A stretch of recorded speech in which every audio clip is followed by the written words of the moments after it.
नमस्कार दोस्तों, welcome to exam की पाठशाला। दोस्तों आप सामने आज मैं सेट कराने वाला हूं 18 नंबर। आपको थंबनेल में दिख चुका होगा, जो कि रुकमनी की बुक है और ग्रुप डी एग्जाम के लिए काफी महत्वपूर्ण यह बुक है। तो आप लास्ट तक वीडियो को देखिएगा और कमेंट करके मुझे जरूर बताइएगा कि आप इन 45 क्वेश्चंस में कितने क्वेश्चंस कर पा रहे हैं। इसमें GK GS plus current affairs के क्वेश्चंस और प्लस स्टैटिक जी के क्वेश्चंस मैं कराने वाला हूं। तो आप लोग कमेंट करके मुझे जरूर बताइएगा आपके स्कोर इसमें क्या आ रहा है 45 में। चलिए तो फिर बिना देरी की वीडियो को स्टार्ट करते हैं। वीडियो को पसंद आए तो वीडियो को लाइक जरूर कर दीजिएगा। पहला क्वेश्चन अपने सामने रहा, अलैंगिक प्रजनन होता है। अलैंगिक प्रजनन होता है तो यह होता है कम विकसित जानवरों और पौधों में। याद रखिएगा, कम विकसित जानवरों और पौधों में। याद रखिएगा। आगे बढ़ते हैं नेक्स्ट क्वेश्चन की तरफ। नेक्स्ट क्वेश्चन है, वाष्पन की क्रिया निम्न बातों में किस पर निर्भर नहीं करती। तो इसका राइट आंसर हो जाएगा द्रव्य का द्रव्यमान पर निर्भर नहीं करती। द्रव्यमान की बात करें तो द्रव्यमान हमेशा एक समान होता है। याद रखिएगा। पदार्थ की वह भौतिक अवस्था जिसका आकार अनिश्चित एवं आयतन निश्चित हो, वह द्रव्य कहलाता है। याद रखिएगा। आगे बढ़ते हैं नेक्स्ट क्वेश्चन की तरफ। नेक्स्ट क्वेश्चन है, मुद्रास्फीति पर क्या परिणाम बढ़ती है। बताइए क्या परिणाम बढ़ती है। तो मूल्य वृद्धि होती है। याद रखिएगा। ऑप्शन नंबर सी इसका राइट आंसर हो जाएगा। नेक्स्ट क्वेश्चन है, निम्नलिखित में से सबसे हल्का कौन है। आपके सामने चार ऑप्शन है, जल्दी सोचिए। प्रोटॉन, न्यूट्रॉन या इलेक्ट्रॉन या ड्यूट्रॉन। याद रखिएगा। इनमें से सबसे हल्का कौन है। तो इसका राइट आंसर हो जाएगा ऑप्शन नंबर सी, इलेक्ट्रॉन। याद रखिएगा। इलेक्ट्रॉन सबसे हल्का है। और द्रव्यमान के अनुसार बात करें, द्रव्यमान के आधार पर बात करें तो न्यूट्रॉन आएगा सबसे पहले। न्यूट्रॉन, फिर आएगा प्रोटॉन, फिर इलेक्ट्रॉन। याद रखिएगा। इलेक्ट्रॉन का संकेत क्या होता है, ई। याद रखिएगा। इलेक्ट्रॉन का संकेत, इलेक्ट्रॉन के खोजकर्ता जे थॉमसन। याद रखिएगा। और प्रोटॉन के खोजकर्ता, प्रोटॉन के तो रदरफोर्ड, और न्यूट्रॉन के तो जेम्स चैडविक। तो ये कुछ इंपॉर्टेंट क्वेश्चन थे, इनको याद रखना है। आगे बढ़ते हैं नेक्स्ट क्वेश्चन की तरफ। नेक्स्ट क्वेश्चन है, सल्फर का उपयोग होता है। बताइए सल्फर का उपयोग होता है डैश में। तो डायनामाइट में, बारूद में, गन पाउडर। तो इसका राइट आंसर हो जाएगा उपरोक्त में तो सभी में होता है इसका प्रयोग। याद रखिएगा। डायनामाइट की बात करें तो आविष्कार कौन थे डायनामाइट के, अल्फ्रेड नेवल। याद रखिएगा। जिनके नाम पर नोबेल पुरस्कार दिया जाता है पृथ्वी बस। याद रखिएगा। बारूद के आविष्कार की बात करें तो बारूद के आविष्कार थे रोजन वैगन। याद रखिएगा। बारूद के आविष्कार थे रोजन वैगन। इनको भी याद रखना है, ये भी क्वेश्चन एग्जाम में पूछा जा सकता है। सल्फर की बात करें तो यह एस वर्ग का तत्व है। याद रखिएगा। एस वर्ग में 16 का तत्व है। याद रखिएगा 16। और इसका परमाणु संख्या बात करें तो 16 होती है इसकी परमाणु संख्या। याद रखिएगा। 16 होती है इसकी परमाणु संख्या। याद रखिएगा। तो ये था इंपोर्टेंट क्वेश्चन। आगे बढ़ते हैं नेक्स्ट क्वेश्चन की तरफ। नेक्स्ट क्वेश्चन है, एक ही ताप एवं दाब पर समान आयतन वाली गैसों में अणुओं की संख्या समान होती है। निम्नलिखित में से यह नियम कौन सा है। तो इसका राइट आंसर हो जाएगा ऑप्शन नंबर डी, एवोगाड्रो की परिकल्पना। याद रखिएगा। एवोगाड्रो की संख्या को एन ए से डिनोट करते हैं। याद रखिएगा। एन ए से डिनोट करते हैं, द्वारा सूचित किया जाता है, डिनोट किया जाता है। और इससे एन ए बराबर होता है 6.022 10 की पावर 23। याद रखिएगा। ये क्वेश्चन एग्जाम में पूछा जाता है। इसे एवोगाड्रो की या एक मूल बराबर भी इसे बोलते हैं। याद रखिएगा। मूल पदार्थ के कणों की एवोगाड्रो संख्या भी कहते हैं। याद रखिएगा। चलिए आगे बढ़ते हैं नेक्स्ट क्वेश्चन की तरफ। नेक्स्ट क्वेश्चन है, कुपोषण से सबसे अधिक किसकी कमी होती है। कुपोषण से सबसे अधिक किसकी कमी होती है। तो इसका राइट आंसर हो जाएगा ऑप्शन नंबर डी, कुपोषण से सबसे अधिक किसकी कमी होती है, प्रोटीन की। याद रखिएगा। विटामिन ए की बात करें तो विटामिन ए की कमी से होती है रतौंधी, जिसे नाइट ब्लाइंडनेस बोलते हैं। याद रखिएगा। विटामिन सी की बात करें, विटामिन सी की बात करें तो स्कर्वी। याद रखिएगा। विटामिन सी की बात करें स्कर्वी। याद रखिएगा। विटामिन सी का सर्वोत्तम स्रोत क्या है, बात करें तो आंवला। याद रखिएगा। प्रोटीन की बात करें, मैं आपको 16 नंबर सेट में आपको कराया था कि प्रोटीन की खोज सर्वप्रथम प्रयोग किसने किया था। तो जे बर्जीलियस ने प्रोटीन शब्द का सर्वप्रथम प्रयोग किया था। याद रखिएगा। चलिए आगे बढ़ते थे, ये इंपॉर्टेंट क्वेश्चन थे इससे रिलेटेड। नेक्स्ट क्वेश्चन है, मुगल काल में सर्वाधिक मनसबदार किसके शासन काल में थे। मुगल काल में सर्वाधिक मनसबदार किसके शासन काल में थे। तो 16 का राइट आंसर हो जाएगा औरंगजेब। याद रखिएगा। मुगल काल में सर्वाधिक मनसबदार किसके काल में थे, तो औरंगजेब। मनसबदारों को वेतन के बदले जागीर दिया जाता था। यह क्वेश्चन भी एग्जाम में पूछा जाता है। याद रखिएगा। दो अस्पा और सिंह अस्पा व्यवस्था जहांगीर ने लागू की थी। याद रखिएगा। आगे बढ़ते हैं अब नेक्स्ट क्वेश्चन। मात्रा के साथ निम्नलिखित में से कौन सा भौतिक गुण प्रभावित नहीं होता, बताइए। मात्रा के साथ निम्नलिखित में से कौन सा भौतिक गुण प्रभावित नहीं होता, तो 17 का राइट आंसर हो जाएगा ऑप्शन नंबर डी, धनत्व। धनत्व प्रभावित नहीं होता, याद रखिएगा। धनत्व बराबर होता है धनत्व, धनत्व बराबर होता है द्रव्यमान बटे आयतन, याद रखिए। द्रव्यमान बटे आयतन, द्रव्यमान बटे आयतन यानी m बटे v, याद रखिएगा। यानी द्रव्यमान को m से और आयतन को v से डिनोट करते हैं। चलिए आगे बढ़ते हैं। और धनत्व को ऐसे ही मात्रा की बात करें तो किलोग्राम मीटर क्यूब होता है, याद रखिएगा। आगे बढ़ते हैं नेक्स्ट क्वेश्चन। नेक्स्ट क्वेश्चन है हड्डियों और दांतों में जो रासायनिक पदार्थ विद्यमान रहता है उसे क्या कहते हैं, तो इसका राइट आंसर हो जाएगा, जल्दी से सोचिए, calcium phosphate. Option number C right answer होने वाला है। कैल्शियम दांतों और हड्डियों को ढेर यानी कि मजबूत बनाता है, याद रखिएगा। हड्डियों के विकास में फास्फोरस अत्यंत आवश्यक होता है, याद रखिएगा, यानी मजबूती में। आगे बढ़ते हैं नेक्स्ट क्वेश्चन की तरफ। नेक्स्ट क्वेश्चन है किस अम्ल का उपयोग निर्जलीकरण के रूप में किया जाता है, किस अम्ल का उपयोग निर्जलीकरण के रूप में किया जाता है, तो 19 का राइट आंसर हो जाएगा सल्फ्यूरिक अम्ल का, याद रखिएगा। बॉम्बे इसका राइट आंसर। और H2SO4 याद रखिएगा, ऑयल ऑफ विट्रियोल भी कहते हैं, याद रखिएगा H2SO4 को, यानी कि सल्फ्यूरिक अम्ल को। इसे रसायन का भी राजा भी इसी को बोलते हैं, याद रखिएगा। आगे बढ़ते हैं। हाइड्रोक्लोरिक अम्ल की बात करें तो यह कहाँ पाया जाता है, पेट में, याद रखिएगा हाइड्रोक्लोरिक अम्ल। आगे बढ़ते हैं नेक्स्ट क्वेश्चन की तरफ। नेक्स्ट क्वेश्चन है विलय यानी कि को विलयन यानी सॉल्यूशन से पृथक किया जा सकता है, किसके द्वारा, बताइए। तो इसका राइट आंसर हो जाएगा बाष्पीकरण के द्वारा, याद रखिएगा, बाष्पीकरण के द्वारा। आगे बढ़ते हैं नेक्स्ट क्वेश्चन है पोटेशियम क्लोराइड को गर्म करने पर डैश होता है, क्या निकलती है, जल्दी से बताइए। तो इसका राइट आंसर हो जाएगा किसका, option number B, oxygen gas निकलती है। पोटेशियम क्लोराइड को गर्म करने पर ऑक्सीजन गैस निकलती है। ऑक्सीजन गैस की खोज सीले और प्रेस्टले ने की थी, याद रखिएगा। ऑक्सीजन को प्राणवायु भी कहते हैं, याद रखिएगा। ऑक्सीजन को आधुनिक आवास सारणी में वर्ग 16 में रखा गया है, याद रखिएगा। आगे बढ़ते हैं नेक्स्ट क्वेश्चन की तरफ। समुद्र के पानी में नमक निकालने के लिए निम्नलिखित में से कौन सी विधि अपनाई जाती है, तो इसका राइट आंसर हो जाएगा ऑप्शन नंबर बी, बाष्पीकरण, याद रखिएगा। आगे बढ़ते हैं नेक्स्ट क्वेश्चन की तरफ। नेक्स्ट क्वेश्चन है किस प्रक्रिया द्वारा तेल को वेजिटेरियल घी में परिवर्तित किया जाता है, तो इसका राइट आंसर हो जाएगा ऑप्शन नंबर ए, हाइड्रोजनीकरण, याद रखिएगा, हाइड्रोजनीकरण। आगे बढ़ते हैं नेक्स्ट क्वेश्चन। संविधान में प्रेस की स्वतंत्रता का अगल से उल्लेख नहीं है, यह स्वतंत्रता के किस अनुच्छेद में अंतर्निहित है, तो 24 का राइट आंसर हो जाएगा ऑप्शन नंबर ए, अनुच्छेद फर्स्ट का में, याद रखिएगा। आगे बढ़ते हैं नेक्स्ट क्वेश्चन की तरफ। नेक्स्ट क्वेश्चन है सर्वाधिक यौगिक किस तत्व द्वारा हाइड्रोजन के साथ बनाए जाते हैं, बताइए। सबसे अधिक यौगिक किस तत्व द्वारा हाइड्रोजन के साथ बनाए जाते हैं, तो इसका राइट आंसर हो जाएगा ऑप्शन नंबर सी, कार्बन के साथ बनाए जाते हैं, याद रखिएगा। हाइड्रोजन की बात करें तो आधुनिक आवर्त सारणी में प्रथम तत्व है हाइड्रोजन, इसकी खोज करता है हेनरी कैवेंडिश। हाइड्रोजन हल्की गैस है, याद रखिएगा। और हाइड्रोजन का परमाणु द्रव्यमान कितना होता है, तो 1.008, ये इंपॉर्टेंट है, याद रखिएगा, ग्रुप डी एग्जाम में पूछा गया क्वेश्चन से, याद रखिएगा।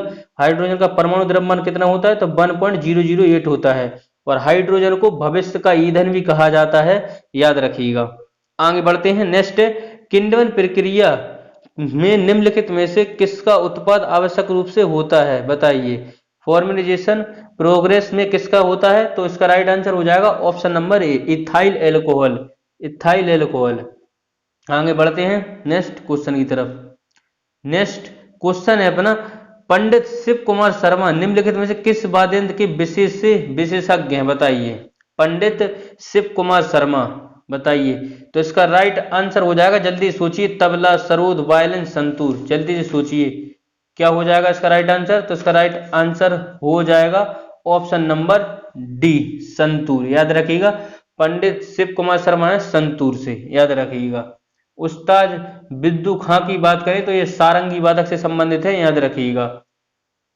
और उस्ताद शाहिद अली खां और सांस अली खां यह रूढ़ी वादक हैं, याद रखिएगा। बिस्मिल्ला खां और दया शंकर जगन्नाथ यह सहनाई वादक हैं, याद रखिएगा, सहनाई वादक, याद रखिएगा। आपको कमेंट बॉक्स में बताना तबला वादक कौन है, याद रखिए, क्वेश्चन आपका कमेंट बॉक्स के लिए है। आगे बढ़ते हैं। नेक्स्ट क्वेश्चन, निम्नलिखित में से नृत्य का शास्त्रीय रूप कौन सा है? बताइए, निम्नलिखित में से कौन सा नृत्य का शास्त्रीय रूप है?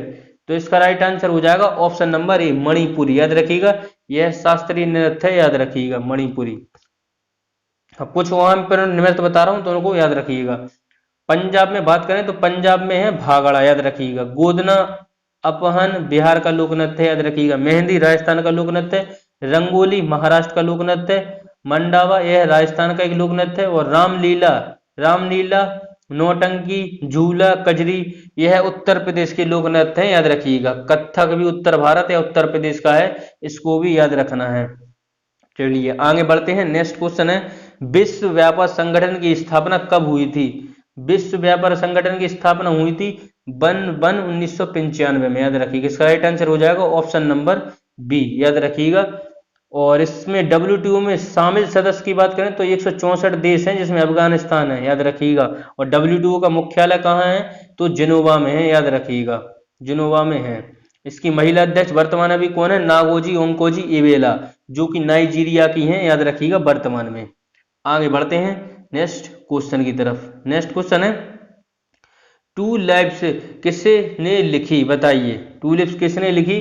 तो इसका राइट आंसर हो जाएगा विक्रम सेठ के द्वारा, ऑप्शन नंबर ए, याद रखिएगा, विक्रम सेठ के द्वारा लिखी गई पुस्तक है। अरुंधति राय के द्वारा बात करें तो इनके द्वारा कौन सी पुस्तक लिखी गई?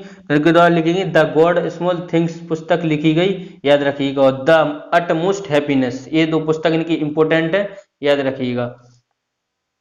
और नेक्स्ट क्वेश्चन की बात करें खुशवंत सिंह के द्वारा, तो वीरियल इट सी, याद रखिएगा, खुशवंत सिंह के द्वारा यह पुस्तक लिखी गई, याद रखिएगा। और विक्रम सेठ के द्वारा और भी पुस्तक लिखी गई, यानी ए स्टोवेल बॉय और गोल्डन गेट, ये दो पुस्तक भी और इंपोर्टेंट है विक्रम सेठ की, इनको भी याद रखना है। आगे बढ़ते हैं अब नेक्स्ट क्वेश्चन की तरफ। बड़ा इमाम बाड़ा कहाँ स्थित है? बड़ा हो छोटा इमाम बाड़ा, तो ये लखनऊ में स्थित है, याद रखिएगा, दोनों। ऑप्शन नंबर बी इसका राइट आंसर हो जाएगा। केंद्रीय सचिवालय की बात करें तो नई दिल्ली में स्थित है, याद रखिएगा। हजरतबल मस्जिद तो श्रीनगर, शेरशाही मस्जिद पटना में, याद रखिएगा।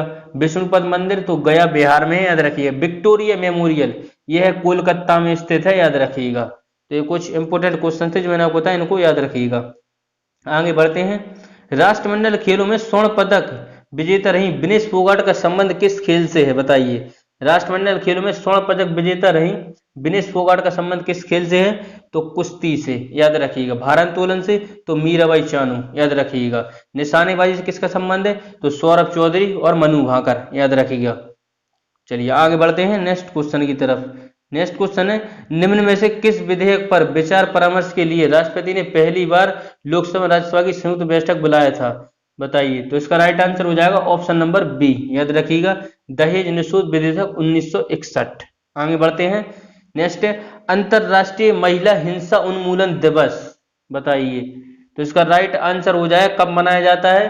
तो ऑप्शन नंबर ए, याद रखिएगा, 25 नवंबर को मनाया जाता है। 26 नवंबर को संविधान और दुग्ध दिवस, याद रखिएगा, 26 नवंबर को।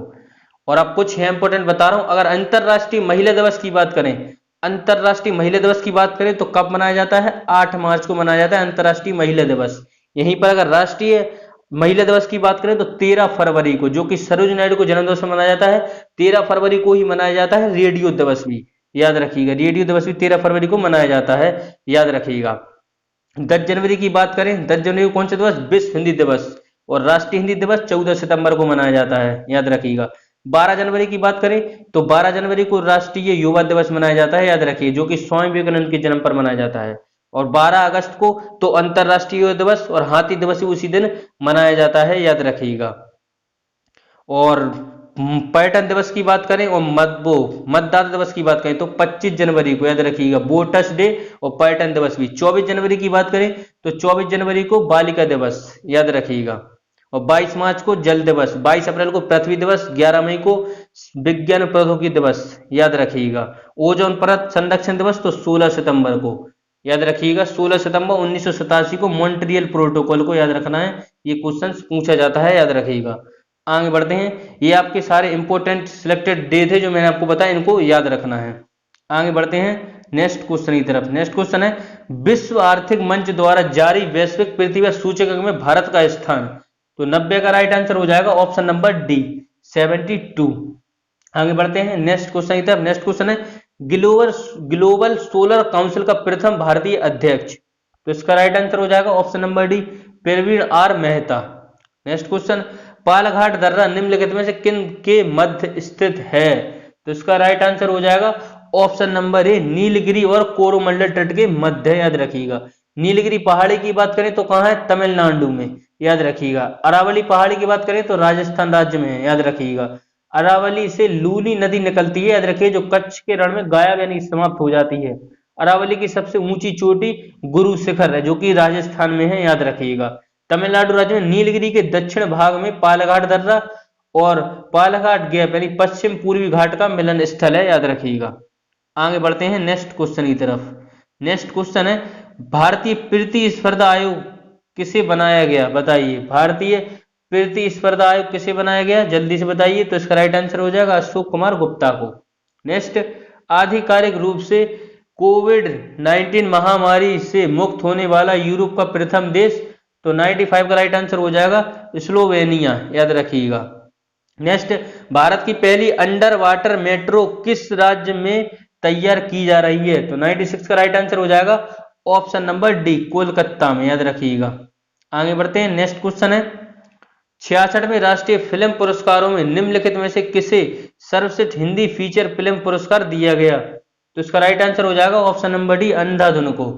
नेक्स्ट क्वेश्चन आर्थिक सर्वेक्षण 2020 के अनुसार वन व वृक्ष के क्षेत्र में सर्वाधिक कमी किस राज्य में दर्ज की गई। तो इसका राइट आंसर हो जाएगा ऑप्शन नंबर ए मणिपुर में। नेक्स्ट क्वेश्चन भारत का पहला स्मोक टावर कहाँ है। तो बताइए कनॉट प्लेस नई दिल्ली में, याद रखिए Connaught place option number B नई दिल्ली में। आज का लास्ट नंबर क्वेश्चन है हाल ही में फिल्म गली बॉय को ऑस्कर 2020 में नामित किया गया, इसके निर्देशक कौन है। तो इसके निर्देशक है जोया अख्तर, याद रखिएगा। हाल ही में गली बॉय को ऑस्कर 2020 के लिए नामित किया गया, इसके निर्देशक है जोया अख्तर। तो ये थे आपके टॉप 45 क्वेश्चंस। तो आप इसमें कितने क्वेश्चंस कर पाए कमेंट के माध्यम से मुझे जरूर बताइएगा। अगर आप चैनल पर नए हैं प्लीज तो चैनल को जरूर सब्सक्राइब करें और बेल आइकन को ऑल जरूर प्रेस करें ऐसी वीडियो को नोटिफिकेशन सबसे पहले पाने के लिए। कमेंट करके मुझे जरूर बताएं। वीडियो को पसंद आएगा तो वीडियो को लाइक जरूर करें, स्टडी ग्रुप में शेयर भी करें। और अगर आप पीडीएफ चाहते हैं तो पीडीएफ के लिए टेलीग्राम पर जरूर ज्वाइन हो, डिस्क्रिप्शन में लिंक है, या एक टेलीग्राम पर सर्च कर सकते हैं एग्जाम की पाठशाला पीडीएफ, यहाँ लोगो देखकर ज्वाइन हो जाए, वहां इस सेट का पीडीएफ अवेलेबल है। मिलते हैं अगली वीडियो में। इसके साथ जय हिंद जय भारत दोस्तों।